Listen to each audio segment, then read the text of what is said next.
Hey there, duders, and welcome back to Cookwell. Today, I'm coming at you with a super quick and simple mashed potato recipe.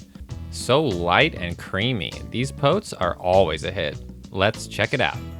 I'm using 4 medium-sized russet potatoes. Russet potatoes, or Idaho potatoes, are nice and dry and perfect for mashing.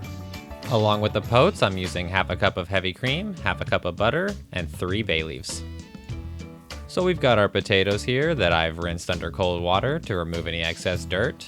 We've got a pot to boil them in, and we're just gonna break them down into smaller pieces so that they will cook faster.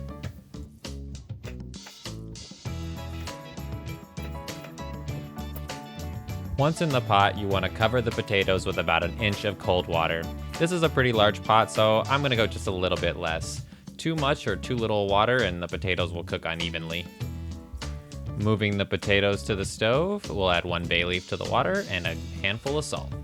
Next, we'll turn our heat to high and wait for these to come to a boil. And while our potatoes are working, we'll get our butter, cream, and remaining bay leaves into a small pot and on the stove so that the butter can melt. Warm this over low heat just so that the bay leaf can steep and the butter will melt. Use a fork to check the doneness of the potatoes. You want them soft but not falling apart. Now that our potatoes are fully cooked, we've got a colander ready in the sink and we'll strain off the water. Perhaps the most crucial step in good mashed potatoes is letting the potatoes steam once cooked for at least 2 to 4 minutes. This removes excess water and allows the potatoes to soak up all that cream and butter. And now we just gotta mix it all together. You could do this in the pot that the potatoes were cooked in. I'm doing it in a glass bowl just so that it's easier to see. We'll mash the potatoes gently with a fork just to get them started. Then we'll add some salt and pepper. Make sure to taste as you go. And I like to add a little sour cream for some tanginess, so about a tablespoon. Then we'll remove the fork, switch to the spatula, and we're just gonna try to work a little air into the potatoes.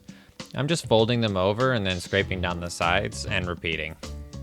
If you wanted extra fluffy mashed potatoes, you could do this in a stand mixer with a paddle attachment. Just make sure not to overwork the potatoes or else they'll become gummy.